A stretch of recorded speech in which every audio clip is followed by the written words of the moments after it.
Baltimore Memorial Stadium and the Green Bay Packers have come to town. In the last 10 games, the Packers have won 8. At game time, the Colts are the only undefeated team in the National Football League. It is a scheme that has been built on character.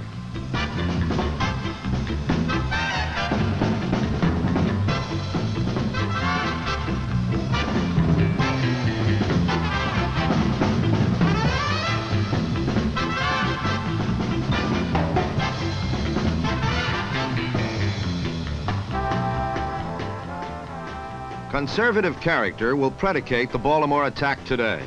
Swings to the setbacks and plunges into the line will backbone the Colt offense. The Colt defense, however, will not change its style. Billy Ray Smith and Ordell Bracy will set such a punishing tempo that the already battered Bart Starr will have a long and frustrating afternoon.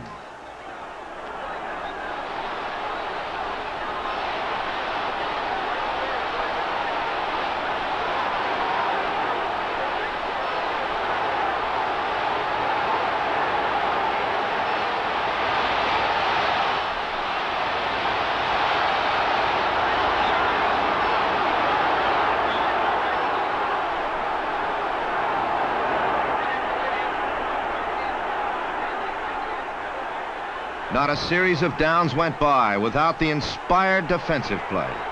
In the first half, there were no drives, just restrictive, vicious hitting. With 3rd and 11, Starr sent Grabowski up the middle on a draw. Number 81, Ordell Bracy, reads the play perfectly, and Green Bay is forced into a punting situation.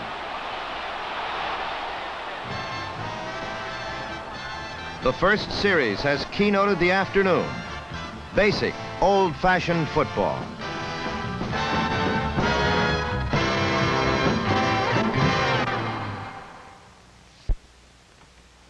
Baltimore's game plan isn't fancy. It's ball control. Tom Matty attacks the left side. Packer number 74, Henry Jordan, appears to have collared Matty. But the tough Colt utility man breaks loose for 9 yards.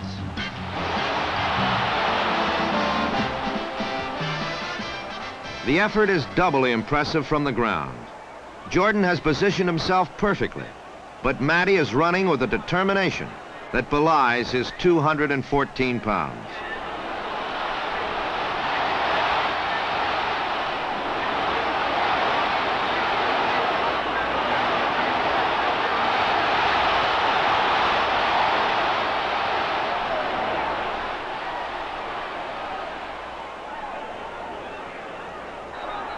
On 3rd and short yardage, there's no element of surprise, and no amount of desire will get the first down.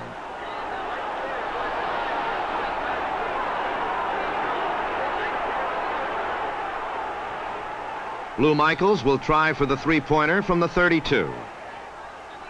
The attempt is wide. Starr sets out to take advantage of the pell-mell Baltimore rush by screening over it. Again, Bracy reads the play, and Elijah Pitts is dropped for a 2-yard loss. Colt number 21, Rick Volk, blitzes. The added pressure isn't picked up. Volk, the ubiquitous Bracy, and Bart Starr all arrive at the same spot simultaneously.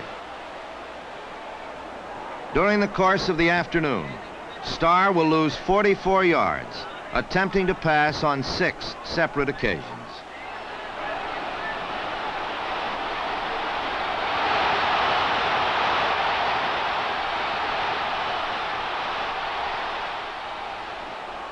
Green Bay was capable of inspired defensive play also. Ray Nitschke stops Hill for a 3-yard loss. Unitas throws the safe sideline pattern to John Mackey. It's good for 12 yards. The Colts needed 13. Lou Michaels will take a 57-yard pot shot at the 3-pointer. The masked Packer rush blocks the attempt. The Colt defense ruthlessly regains possession.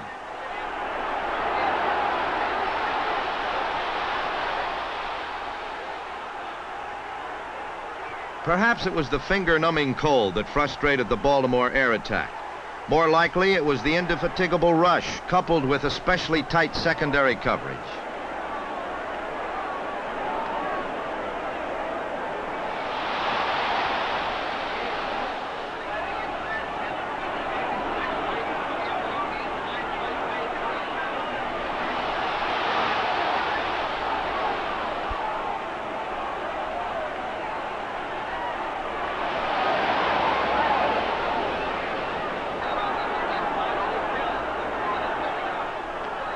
Johnny Unitas had a bad day.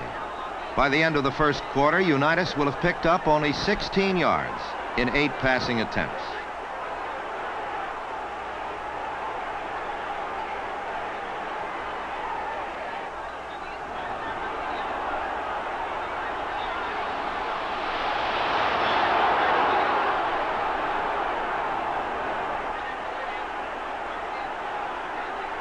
The defensive seesaw continues. It's become a dubious distinction to have possession of the ball. Defense has all the initiative today, and the pressure is mounting.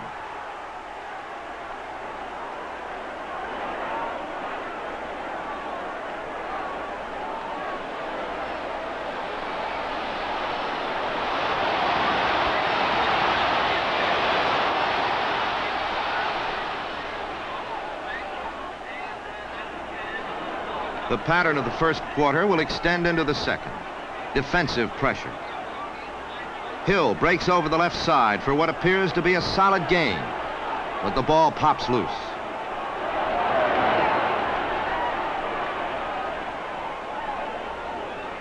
Hill tucks the ball away in picture book fashion to ensure control. Turning upfield, he frees his right arm to defend himself. Then the ball pops free. Defensive pressure has bred the first mistake. Green Bay has its best field position of the day. The Colt defense is a unit with character, though, and quickly sets out to deny the advantage.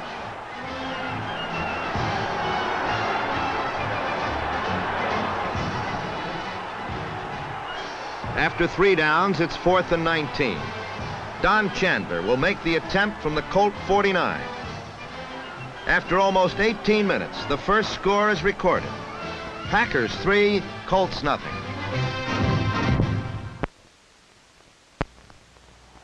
When given the ball and a shot at the left flank, Jerry Hill sets out to redeem his earlier fumble.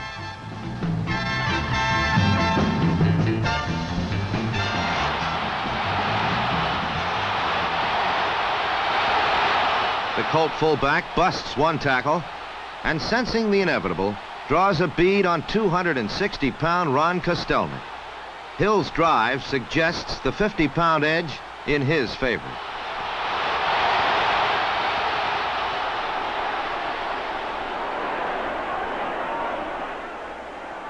Unitas makes his first 3rd down play of the game. The success will be momentary. Ray Nitschke makes the inspired play. Unitas is faced with another 3rd down situation. This time, it's 12 yards to go.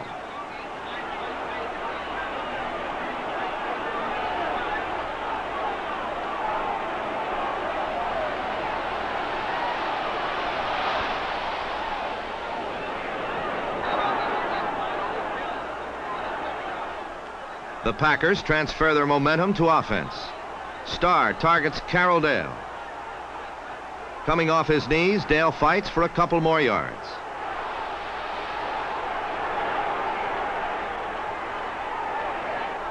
A pair of quick hitters with Donnie Anderson carrying gain the Packers 13 yards.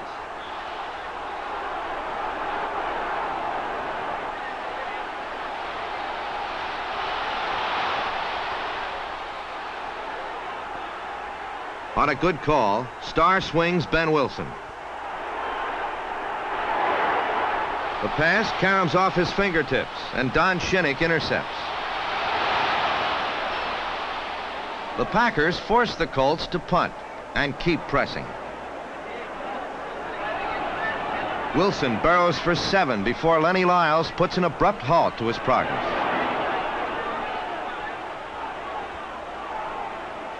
Baltimore's rush denies Starr the third down play.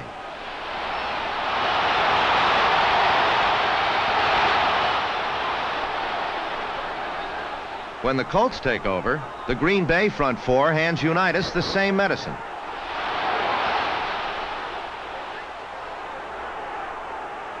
Third down and 10. The Baltimore timing is off, and the Colts will give up the ball with 1:15 remaining.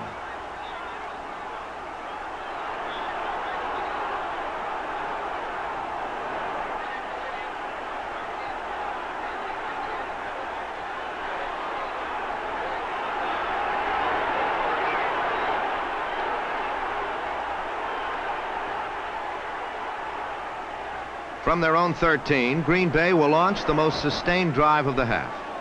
Starr knows that a 3-point lead and a dissipating clock call for the long strike. With cool precision, reminiscent of healthier days, the Packer quarterback eats up yardage with well-timed flares and swings.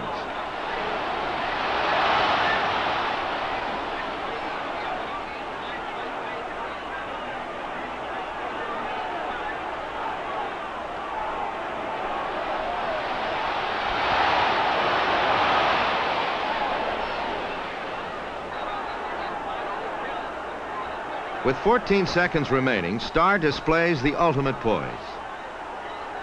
On 2 plays, Donnie Anderson carries Green Bay into field goal range.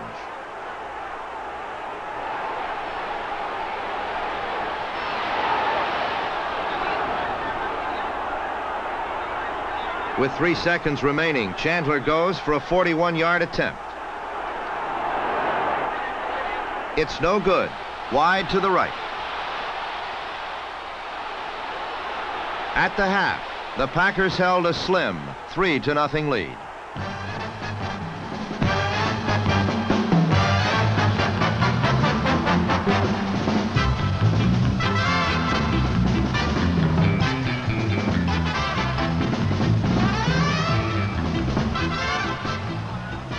In the third period, the pattern of the game remained unchanged. With both Elijah Pitts and Jim Grabowski injured, Green Bay depended primarily on strong striding Donnie Anderson, number 44, to spearhead the running attack. Anderson eventually became the game's most prolific ground gainer with 68 yards and 10 carries.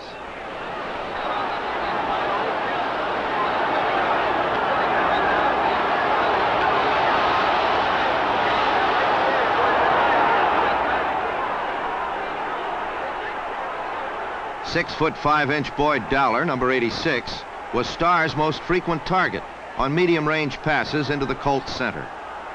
Although Starr had moderate success and frequently found the open man, the Baltimore defense did a remarkable job denying the Packer receivers any additional yardage after the catch was made.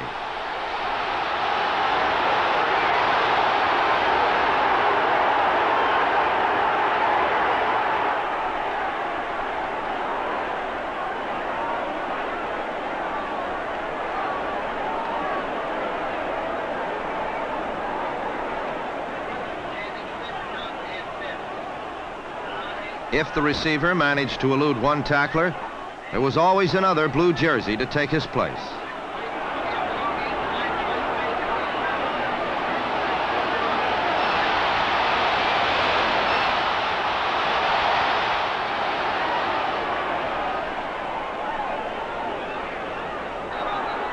Throughout the scoreless third period, both quarterbacks were hounded by a strong, persistent rush.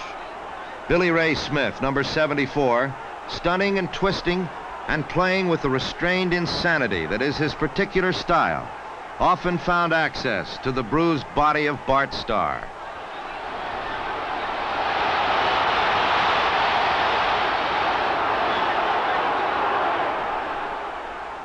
Johnny Unitas of the Colts had similar problems. His biggest was the burly 245-pound frame of All-Pro Willie Davis, number 87.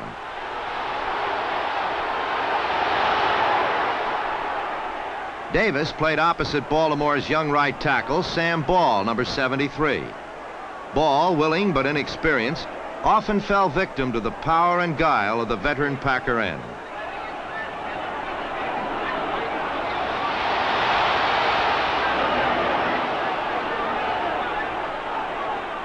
Because of Davis and his teammates, the Colts were unable to establish any kind of consistency on the ground. Baltimore's greatest frustration came midway in the period when they ran 3 plunges into the Packer line after 2nd down and 2 and could not make a first down.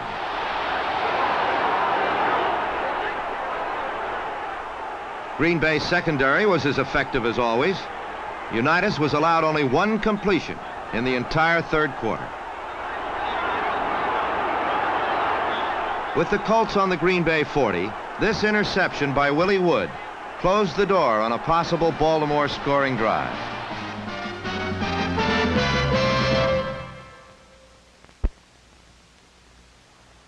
With just minutes to play in the 3rd quarter and still trailing by 3 points, the Colts put together a short drive. It was a conservative, time-consuming march that consisted entirely of running plays.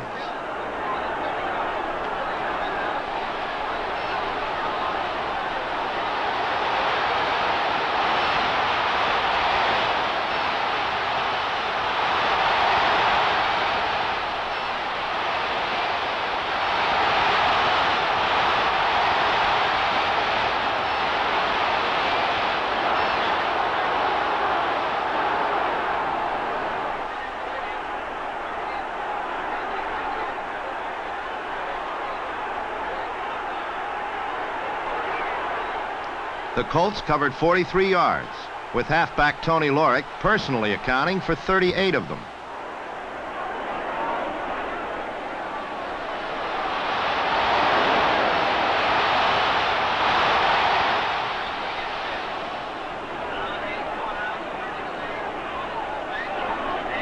As the 3rd quarter ended, the Colts had a 3rd and 1 situation on the Packer 43. On the first play of the final period, Henry Jordan, number 74, blindsided Unitas and forced his pass to go astray.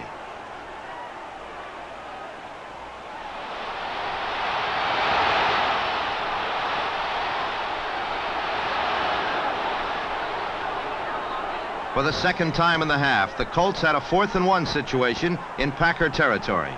And for the 2nd time, they failed to get the first down.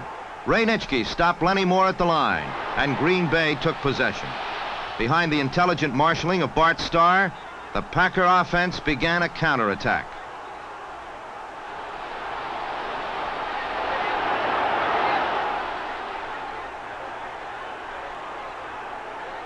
Boyd Dowler, number 86, was again Starr's primary target.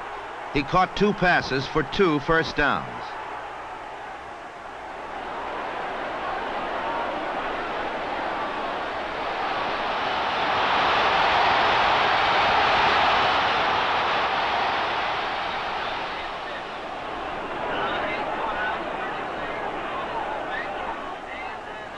Donnie Anderson gained 9 yards around right end.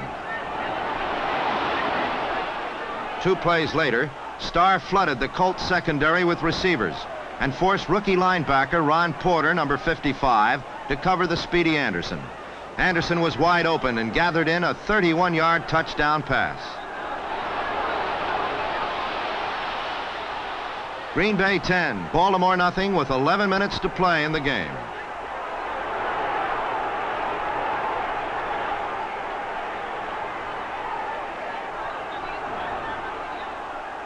Up to this game, the Colts had gone through 7 contests unbeaten, a record that was not achieved by quitting in the 4th period. Alvin Heyman, healthy again after injuries had sidelined him for the first half of the season, took Chandler's kickoff and returned to the Baltimore 35.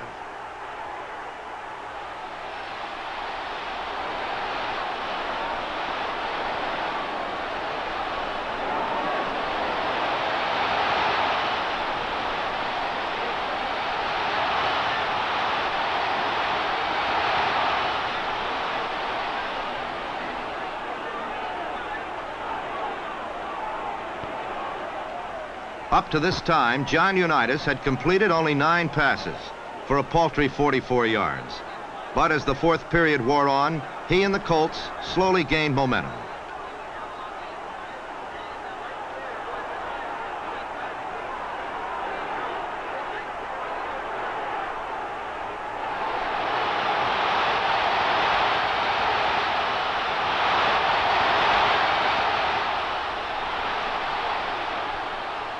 The primary concern of the Packers was to put pressure on Unitas.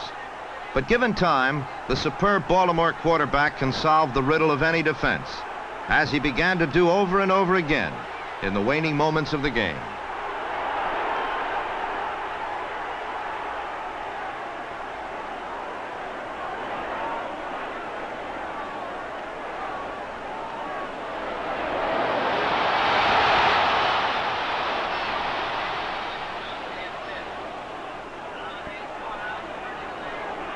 Playing with his customary flair and instant recognition of defenses, Unitas piloted the Colts to the Packer 10.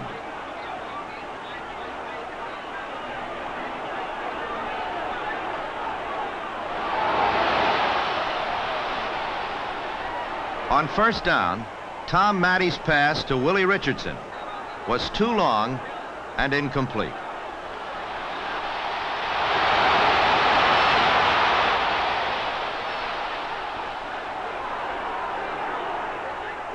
On second down, Unitas took aim on tight end John Mackey in the corner of the end zone.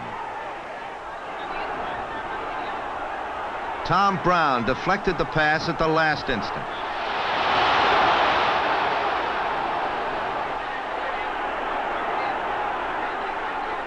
On reviewing that play, we see that Unitas' protection was good.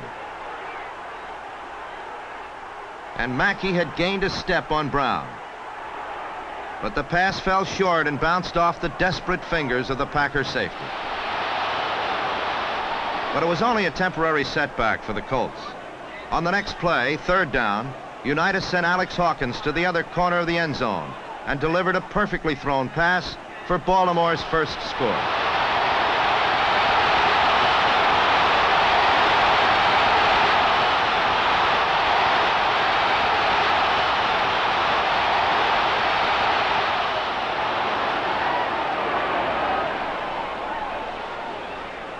Lou Michaels missed the extra point because an inexperienced holder, Rick Volk, failed to set the ball up properly. Volk was substituting for the injured Bobby Boyd.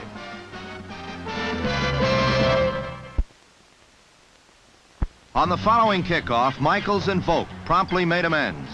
Michaels delivered an onside kick, and Volk recovered for Baltimore on the Green Bay 34.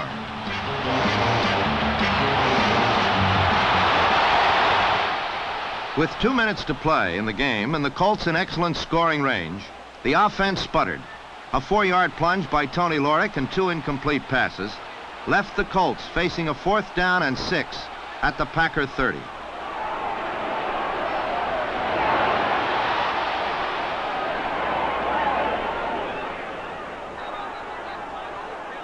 Now, had Michaels made the extra point, the Colts would have gone for the field goal. Instead, Unitas tried to pass, was routed from the pocket, but surprised the Packers by running for the first down.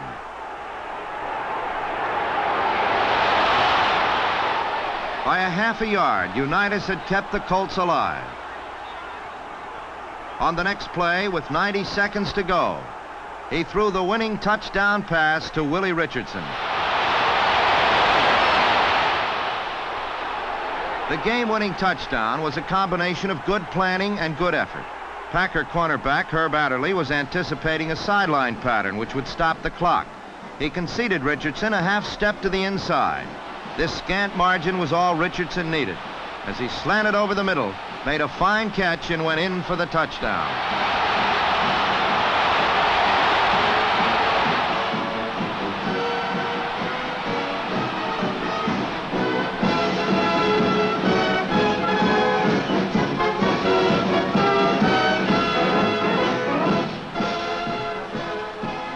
Willie's catch gave Baltimore a 13-10 victory, their first win over the Packers in 3 years.